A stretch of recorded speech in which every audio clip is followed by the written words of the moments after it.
vatanga tez-tez kelib turarkansiz.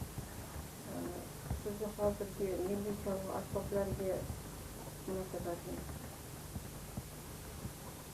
Haqiqatan biz esimizda ana kasbim dunyolar. Lekin yoshligimdan san'atga qiziqaman. Shu san'atga qiziqishim shu xonadonga olib kelganman. Bizlar shu vaqtda 57-yillarda bilardik.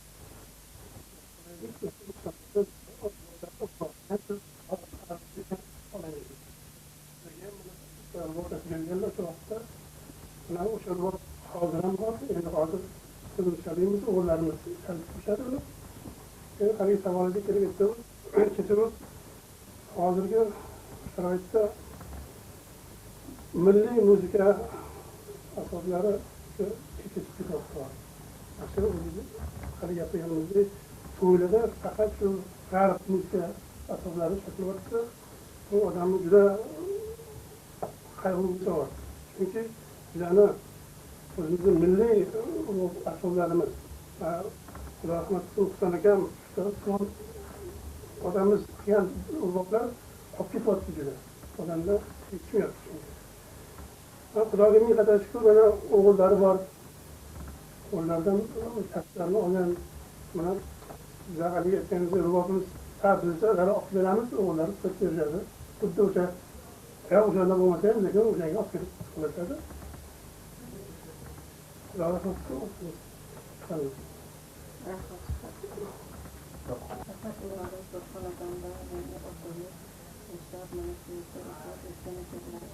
Ularni qizlari xotirlab yig'ilib kelishgani duosi bostirib, manda bir savol tug'ildi. Sizlar uchta farzand ekansizlar, o'g'il yana ikkitasi, uchta o'g'il farzand. Uchalalarida otaga kasblarini davom ettirayotgan yoki faqat qizlar? Asosan men buni sababi oilada ijtimoiy farzandli bo'lganimda hamma benim vakilom katta bo'lan uchun ertaga o'tadigan uchun odamlar atamlardan ko'proqlarga bo'lganim uchun har qalay o'ziga odamning manzari bo'ladigan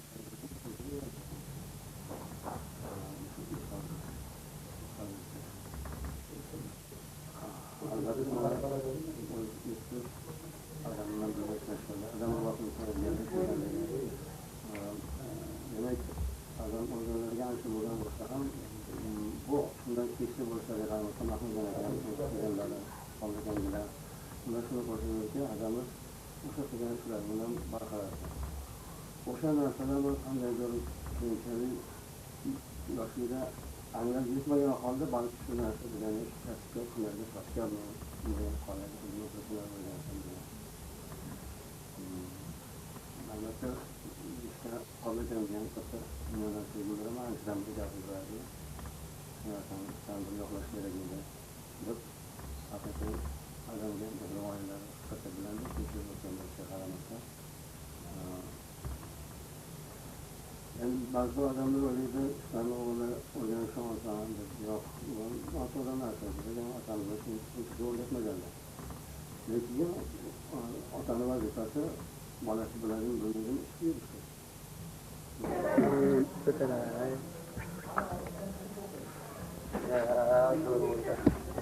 Ajoyib bo'ldi. Xudo rahmat qilsin. Yana o'shani rubobga chalib yuborish ko'rdi u yerdan. Ruboblardan kerak. Ruboblar bo'ladi. Qayg'urish, o'zining va o'z xalqining vatanning qadr-qimmati, or-nomusini anglab uni himoya qilish, yuksak g'oyalar, yangi fikriy kashfiyotlar, niyatlar og'ushida mehnat qilib, iste'dodi bor imkoniyatini kerak bo'lsa jonini yurt istiqboli uchun eliga baxshida etishdi. Biz bugungi akademiyamiz va u yerda olib borilayotgan ishlar haqida, shu bilan birga mamlakat taraqqiyotida va islohotlar samaradorligini oshirishda fan texnikaning muhim o'rni haqida O'zbekiston Fanlar akademiyasi prezidenti akademik To'xtamurod Osiyoga dong'i ketgan soz yasovchi ustalardan edi. U yasaydigan musiqa asboblari o'zining chiroyliligi, nafisligidan tashqari aniq va toza jaranglashi bilan farqlanar edi. Biz ustaning ukalari va shogirdi Husan Zokirovning xonadonlariga tashrif buyurganimizda Husan akaning farzandlari Rahmatilla Zokirovni ish ustida uchratdik. Usta Rahmatilla aka ota kasbini davom ettirar ekan, xuddi otalaridek jarangdor, barcha sozandalar sevib chalayotgan sozlar yasayotganiga ishonch hosil qildik. Ota farzandlari turli kasbda mehnat qilsalar-da, ularni san'atga bo'lgan mehr birlashtiradi. Farzandlardan biri soz yasasa, boshqasi undan kuy ijro etadi, yana biri qo'shiq kuylaydi. Barcha oila a'zolari ularning xonadonlarida yasalgan sozlar o'zga xonadonlarda jaranglab, ko'pchilikka xursandchilik baxsh etganlaridan faxrlanadilar. Ustaning qo'lidan chiqqan ko'plab sozlar har turli dastalarda, orkestrlarda ishlatilmoqda. Lekin usta uchun eng oliy mukofot o'zi yasagan sozlarni mohir sozanda ijrochilar e'zozlashida deb biladi.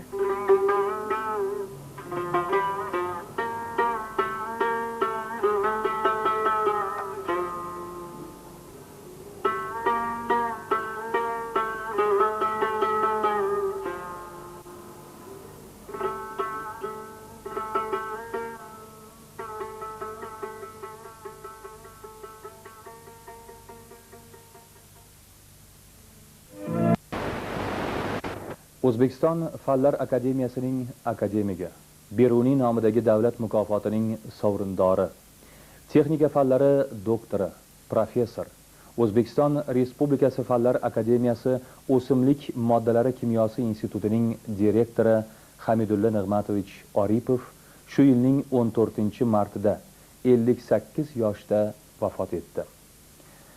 Hamidulla Oripov ushbu institutda 1964-yildan boshlab kichik ilmiy xodim lavozimidan institut direktorigacha bo'lgan yo'lni bosib o'tdi.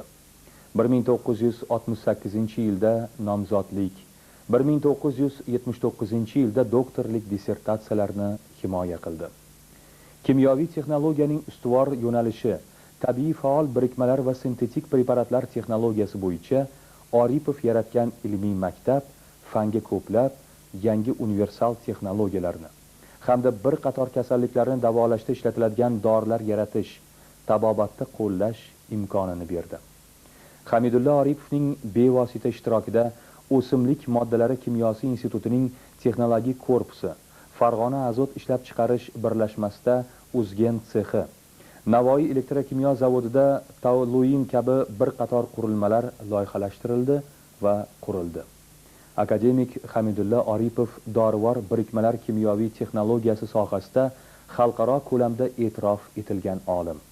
Uning rahbarligida kimyoviy texnologiyada yangi bir ilmiy yo'nalish, dorivor birikmalarning samaradorligini oshiruvchi hamda uning ta'sir ko'lamini kengaytiruvchi mexanoimmobilizatsiya qilingan komplekslar hosil qilish yo'li bilan moddalarni mexanokimyoviy jadallashtirish usuli yaratildi.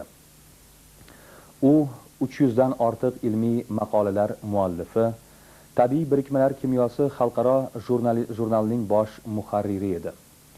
Hamidulla Oripovning yuksak vatanparvarlik, tashabbuskorlik xislatlari uning jamoatchilik faoliyatida yorqin namoyon bo'ldi. Ajoyib olim Hamidulla Nig'matovich Oripovning yorqin xotirasi xalqimiz qalbida doimo saqlanib qoladi. Karimov, Xalilov, Sultonov, Alimov, Rizqiyev, Azizxo'jayev, Jo'rayev, Abdullayev. В возрасте 58 лет скончался академик Академии наук Узбекистана, лауреат Государственной премии имени Беруни, доктор технических наук, профессор, директор Института химии растительных веществ Академии наук Республики Узбекистан Хамидулла Орипов. Хамидулла Орипов с 1964 года работал в этом институте. Он прошел путь от младшего научного сотрудника до директора института. В 1968 году защитил кандидатскую, а в 1979 году докторскую диссертацию.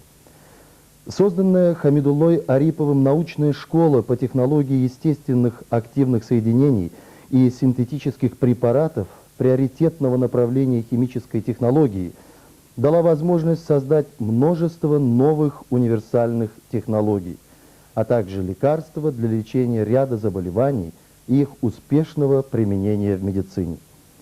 При непосредственном участии Хамидуллы Арипова были спроектированы и построены технологический корпус Института химии растительных веществ, цех УЗГЕН в Ферганском производственном объединении «Азот», а также созданы технологические установки, такие как «Толуин», смонтированная на Новоийском электрохимическом заводе. Академик Хамидулла Арипов был признанным в мире ученым в области химической технологии лекарственных соединений. Под его руководством создано новое научное направление в химической технологии, метод механохимического ускорения веществ путем создания механоиммобилизационных комплексов, повышающих эффективность лекарственных соединений, а также расширяющих объем их влияния. Он был автором более 300 научных статей, работал главным редактором международного журнала «Химия естественных соединений». Высокий патриотизм, инициативность и энергичность Хамидуллы Арипова ярко проявлялись в его общественной деятельности. Светлая память о замечательном ученом Хамидулле Арипове навечно сохранится в сердце нашего народа. Каримов, Халилов, Султанов, Алимов, Рискиев, Азизхаджаев, Джураев, Абдуллаев. Также под рубрикой «Молодежь 21 века», которая, благодаря заботе президента страны, открыта широкая дорога для реализации своих возможностей. Чем живет сегодня молодежь? Каким потенциалом располагает? С чем вступает в новое тысячелетие? Конкурс на государственную стипендию президента страны 1999 года показал, сколь много у нас по-настоящему одаренных. Из десятков претендентов на президентскую стипендию в числе победителей по приоритетным направлениям научно-технической политики был назван и Максет Аимбетов.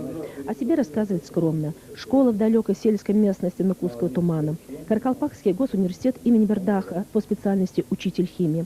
Ну а потом пресс Ташкент и, наконец, аспирантура Института химии растительных веществ Академии наук Узбекистана под руководством кандидата технических наук Рехсивоя Каримова. Но за этими скупыми строками биографии упорный труд, продвижение к вершинам науки, который измеряется тем вкладом, который он вносит в ее развитие. Вы когда получили свидетельство о присвоении вам президентской стипендии, как вы сообщили своим родным, как они это восприняли? Они очень радовались, я думаю. Мои преподаватели тоже, и которые в ВУЗе учили, потому что это достижение практически их тоже. Предложенная Максетом Аимбетовым технология разработки мелкодисперсного лекарства феносал и его модификации с полимерами – это значительный шаг вперед по созданию препарата против гельминтозы, то есть заболеваний, связанных с нарушением кишечного и пищеварительного тракта у людей. Получение такого препарата особенно важно для нашего региона, где жаркие климатические условия как бы предрасполагают к развитию подобных заболеваний. Для непосвященного человека это лишь диаграммы, схемы. Для Максета Аимбетова его путь от теории к созданию технологии опытно-промышленной установки по выпуску препарата на базе Института химии растительных веществ. Смонтирована опытно-промышленная установка, и на котором освоен выпуск данного препарата, препарата феносал, около 150 килограмм, и реализовано. Государство, президент нашей страны вправе рассчитывать на то, что молодежь, на которую возлагаются большие надежды, будет идти в ногу со временем и даже опережать его, достойно служить делу процветания независимого государства.